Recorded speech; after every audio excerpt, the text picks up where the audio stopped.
에브라임의 술 취한 자들의 교만한 면류관은 화 있을진저. 술에 빠진 자의 성 곧 영화로운 관같이 기름진 골짜기 꼭대기에 세운 성이여, 쇠잔에 가는 꽃 같으니 화 있을진저. 보라, 주께 있는 강하고 힘있는 자가 쏟아지는 우박같이 파괴하는 광풍같이 큰 물이 넘침같이 손으로 그 면류관을 땅에 던지리니 에브라임의 술 취한 자들의 교만한 면류관이 발에 밟힐 것이라. 그 기름진 골짜기 꼭대기에 있는 그의 영화가 쇠잔에 가는 꽃이 여름 전에 처음 익은 무화과와 같으리니 보는 자가 그것을 보고 얼른 따서 먹으리로다. 그날의 만군의 여호와께서 자기 백성의 남은 자에게 영화로운 면류관이 되시며 아름다운 화관이 되실 것이라. 재판석에 앉은 자에게는 판결하는 영이 되시며 성문에서 싸움을 물리치는 자에게는 힘이 되시리로다. 그리하여도 이들은 포도주로 말미암아 옆걸음치며 독주로 말미암아 비틀거리며 제사장과 선지자도 독주로 말미암아 옆걸음치며 포도주에 빠지며 독주로 말미암아 비틀거리며 환상을 잘못 풀며 재판할 때에 실수하나니 모든 상에는 토한 것 더러운 것이 가득하고 깨끗한 곳이 없도다. 기도하겠습니다. 하나님, 오늘도 우리에게 귀한 주일을 보내고 또 이렇게 새롭게 또 한 주를 맞이할 수 있도록 우리에게 힘을 주시고 또 새날을 주신 하나님 아버지, 너무나도 감사합니다. 하나님, 오늘 우리가 이 새날을 맞이하는데 또한 하나님께서 우리에게 경계해야 될 것과 또 우리에게 두려워야 될 것이 무엇인지 또 하나님께서 알려주고자 하십니다. 우리가 택함받은 유다 백성으로 살려면, 우리가 택함받은 약속의 자녀로 살려면 반드시 경계하고 또한 우리가 하나님 앞에 반드시 구해야 될 것이 무엇인지 오늘 말씀하고자 하시오니, 오늘 우리가 듣고 경계할 것은 경계하게 하여 주시고 주 앞에 구할 것은 구하게 하여서 이 어두운 땅 가운데서 빛과 소금의 역할을 감당할 수 있도록 우리 모두에게 능력을 허락하여 주시옵소서. 주님, 이 말씀을 듣고 또 오늘 이 말씀 가운데 행하게 하여 주시옵소서. 주님, 오늘 주님께서 우리에게 말씀을 주실 줄 믿사하며 살아계신 예수님 이름 받들어 기도드립니다. 아멘. 네, 제가 늘 그 당일 큐티 본문으로 새벽 설교를 하는데요. 오늘은 어제의 큐티 본문이죠. 9일 본문으로 말씀을 나누려고 하는데, 이유는 이 말씀이 월요일 큐티 본문과 연결되어 있기도 하고 9일 본문에 나오는 이 술 취하는 문제가 특히 지금 한국의 상황에는 참 이게 중요한 본문이라, 그리고 이 문제에 대해서 한일교회는 명확하게 성격을 이 술에 대해서 정의를 하고 가는 게 좋을 것 같아서 오늘 말씀을 좀 나누려고 합니다. 이 많은 그리스도인들이 술에 대해서 하는 말이 뭐냐면, 그리스도인들이 그렇습니다. 술은 구원하고는 상관이 없다는 거예요. 술은 구원하고는 상관이 없는 문제고, 이 술에 취해서 나오는 우리의 행동이 덕스럽지 않기 때문에 구원의 문제가 아니라 덕의 차원에서 우리가 술을 마시지 않고 절제해야 된다고 그렇게 이제 말을 하곤 합니다. 그러면 우리가 이 술에 대해서 다시 물어야 되는 이 주제가 있습니다. 그게 뭐냐면, 하나님은 술에 대해서 어떤 입장을 가지고 계실까요? 그러니까 하나님이 술에 대해서 가지시는 하나님의 마음이 뭘까요? 그리고 술 취한 자를 보시는 하나님의 생각이 뭘까요? 하나님께서 이스라엘 백성이 이 포도주를 마시는 문화를 진짜 기뻐하셨을까요?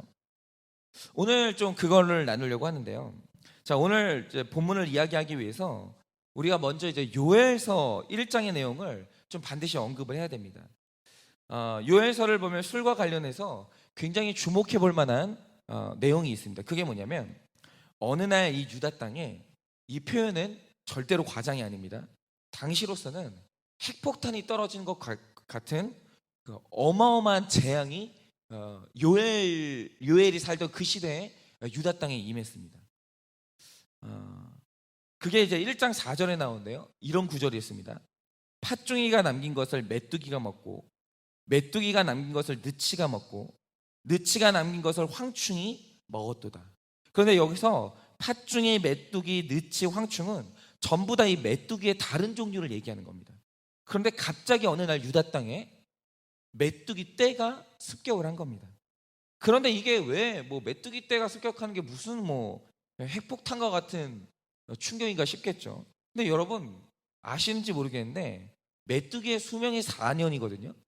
근데 4년 동안 메뚜기가 낳는 새끼가 몇 마리인지 아십니까? 4년 동안 1,800만 마리입니다. 한 마리가. 한 마리의 메뚜기가 일생 낳는 4년 동안 낳는 새끼가 1,800만 마리입니다. 이게 메뚜기가 어마어마한 이 번식력을 가졌거든요. 그래서 사실은 여러분이 생각하시는 것보다 메뚜기의 식욕이라는 게 어마어마합니다. 낳아야 되는 새끼 양이 있기 때문에 먹는 식성이 우리가 상상하는 걸 초월하는 거예요. 그런데 여러분, 이 메뚜기가요, 과학적으로는 아직 설명할 수는 없지만 한 번씩 그럴 때가 있어요. 때를 이룬 다음에, 메뚜기가 때를 이룬 다음에 그 때가 한 장소를 덮칠 때가 있어요. 이게 매번 일어나는 일은 아닌데 한 번씩 일어나는 일이에요.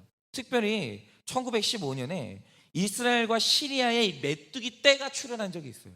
근데 기록을 보면 뭐라고 정확하게 기록되어 있냐면 하늘이 분홍색이었다고 얘기를 해요.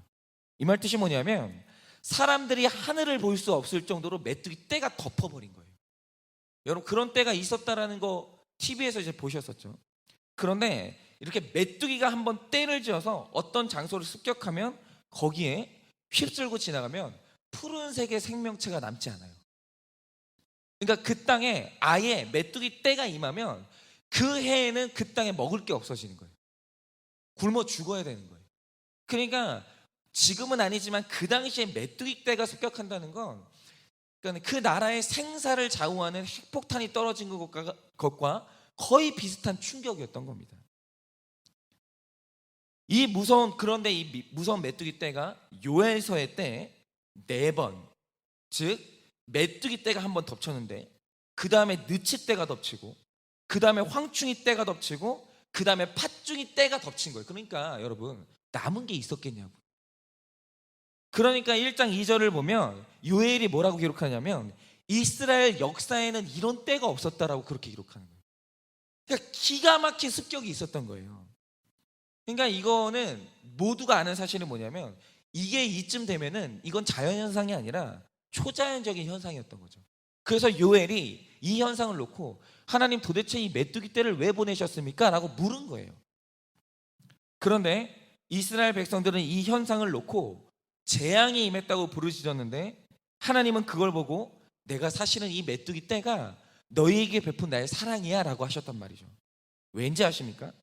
재미있는 현상이 있었어요. 그게 뭐냐면 성경 기록을 보면 주목할 것은 이때 이 땅에 불어닥친 메뚜기 떼가 다른 거 먹지 않았어요. 이상하게 뭐 곡식을 먹었다든지 그러지 않았어요.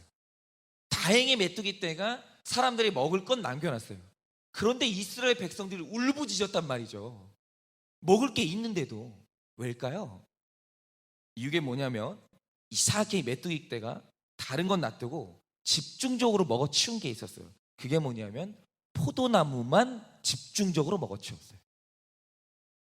그러면 왜 하나님이 이때 메뚜기 떼로 하여금 포도나무만 먹어치우게 하였는가? 아예 남은 게 없었어요. 이유가 뭐냐면 여러분, 지금 오늘 우리가 보는 이스라엘의 상태와 사실 요엘서가 200년의 간격이 있어요.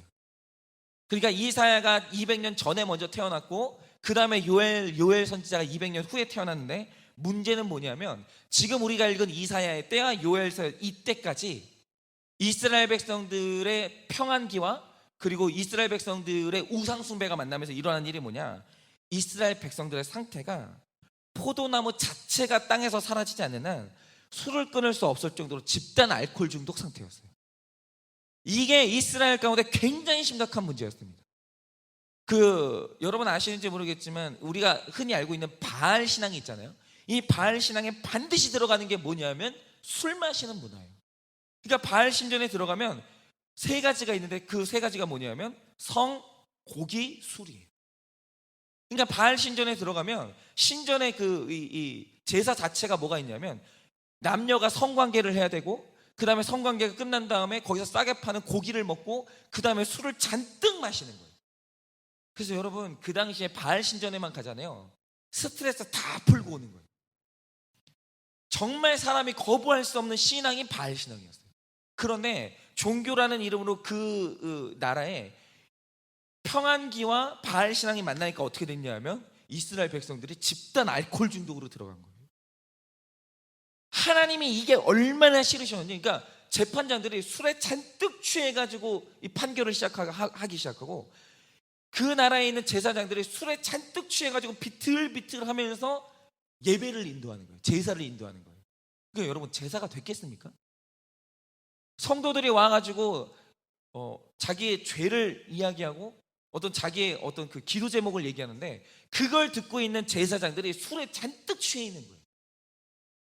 그러니까 여러분, 사무엘의 어머니죠, 한나가 기도하고 있을 때, 여러분 그때 그 아버지가 누구죠? 그때 제사장이 누구죠? 엘리 제사장이 와서 하는 말이 뭐죠? 네가 술에 취했다, 이렇게 얘기해요. 왠지 아십니까? 자기가 술에 취해 있거든요. 자기가 술에 취해 있으니까 성도가 고통스럽게 기도하면서 울부짖고 있는데 그게 술 취한 소리로 들리는 거예요. 얼마나 기가 막힙니까? 근데 그게 한나가 술 취한 게 아니라 제사장이 술 취해 있었던 거예요. 여러분 생각해 보세요. 제가 지금 오늘 새벽에 저녁에 술 잔뜩 먹고 와가지고 숙취가 깨지 않은 상태로 이 새벽 예배를 인도한다고 생각해 보세요. 여러분, 예배가 되겠습니까? 성도님들이 여기 와가지고 새벽에 잠 못 자고 와가지고 울부짖으면서 고통 가운데 울부짖고 있는데, 목사는 술 취해가지고 잠자고 있는 거예요. 여러분, 그 교회가 나만 나겠냐고요. 그런데 이 당시에 여러분, 그 유대 사회가 전부 이런 식이었었던 거예요. 그런데 하나님이 그게 얼마나 싫으셨는지 참다 200년을 참다 어떻게 하셨냐면, 이스라엘 땅에서 포도나무 자체를 없애버리신 거예요. 메뚜기 떼를 보내가지고. 이 말 뜻이 뭔지 아십니까? 술이 자기 힘으로 안 끊어지는 거예요. 심지어는 술에 취한 이 제사장들조차도 아무리 기도해도 안 끊어지는 거예요, 이 문제가. 그래서 이스라엘이 강제로 알코올 중독이 끊어졌는데, 문제는 이런 하나님의 사랑이 이스라엘 백성들에게는 재앙으로 인식되는 거예요. 먹을 걸 남겨두셨다니까요. 그런데 술을 못 마시게 되니까 이스라엘 전역이 난리가 나는 거예요. 어떻게 이런 일이 일어나냐고.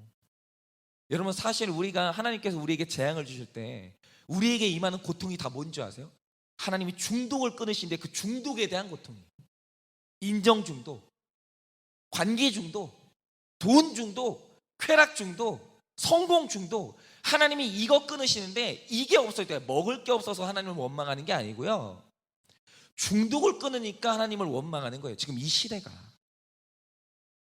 이래서 하나님의 거룩과 인간의 행복은 이 시대 가운데 부딪힐 수밖에 없는 거예요. 그러면 이제 중요한 건 이거죠.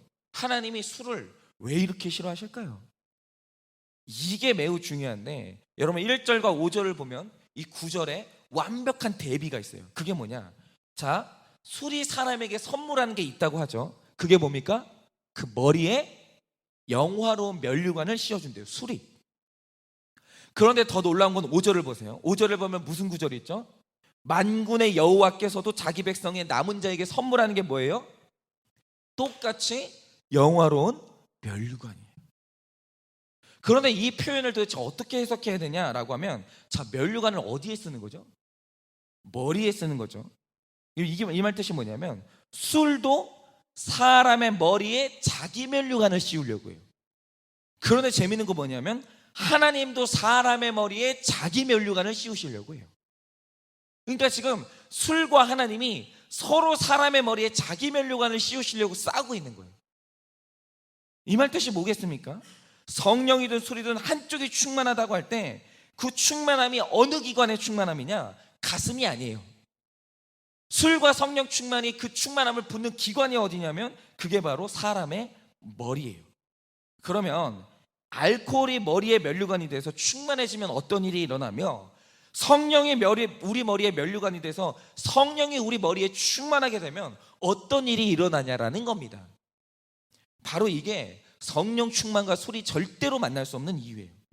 자, 그러면 먼저 알코올이 사람의 면류관이 돼서 머리에 충만해지면 어떤 일이 일어날까요?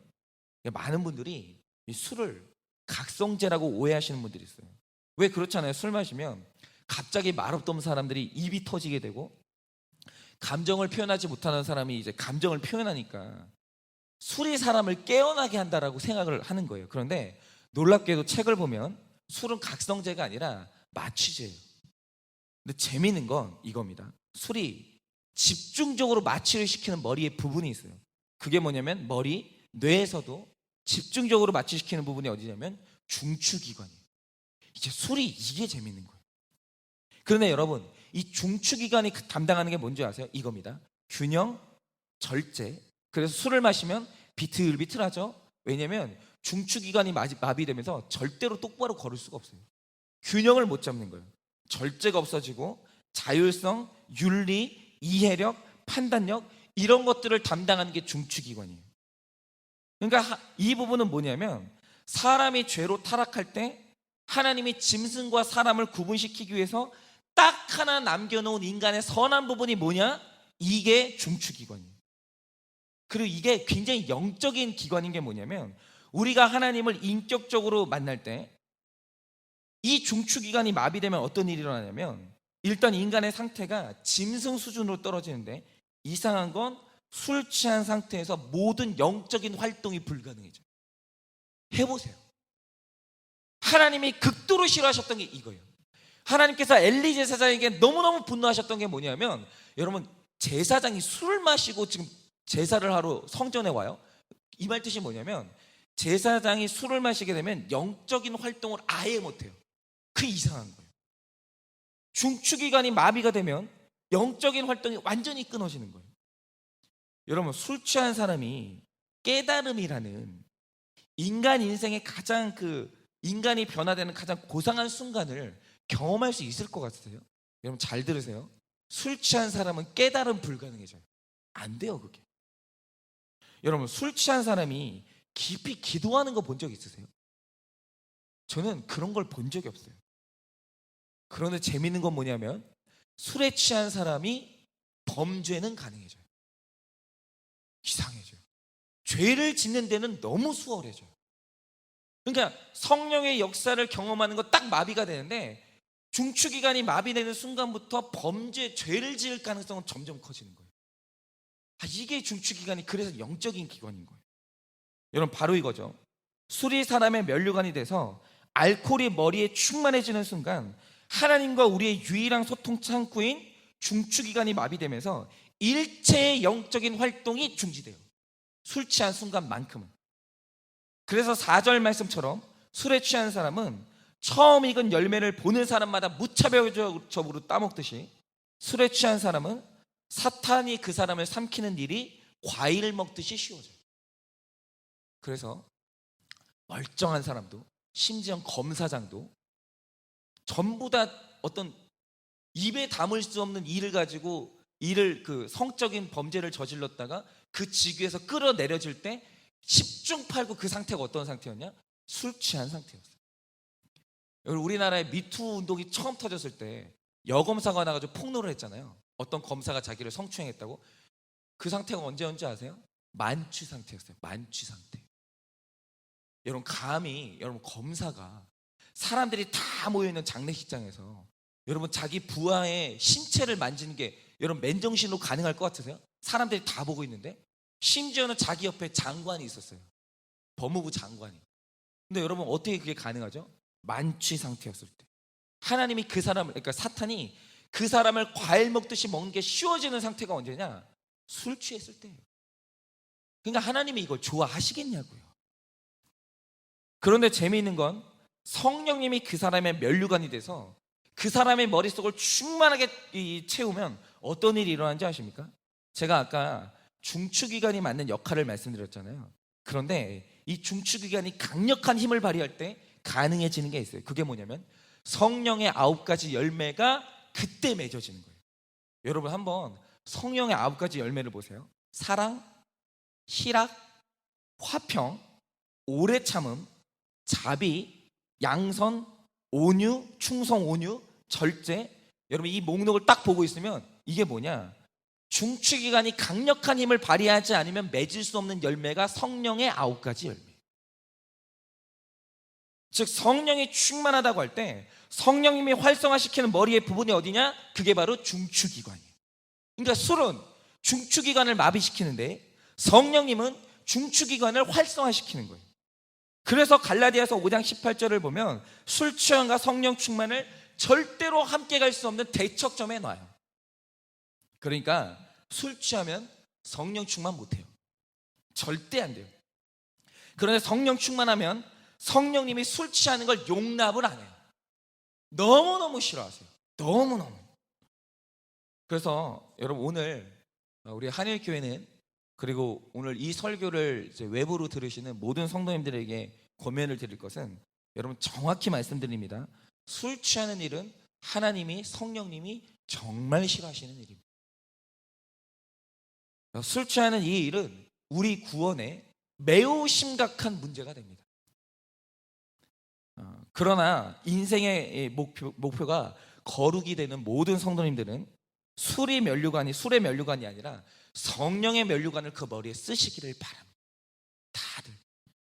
그래서 성령의 면류관을 머리에 쓴 모든 성도님들마다 오늘 하루 성령의 9가지 열매를 충만하게 맺으시고, 정말 우리 구원의 기쁨을 누리고 나를 만나는 모든 사람들에게 하나님의 구원을 눈으로 보여주는 오늘 하루 사시기를 예수 그리스도의 이름으로 축원을 드립니다.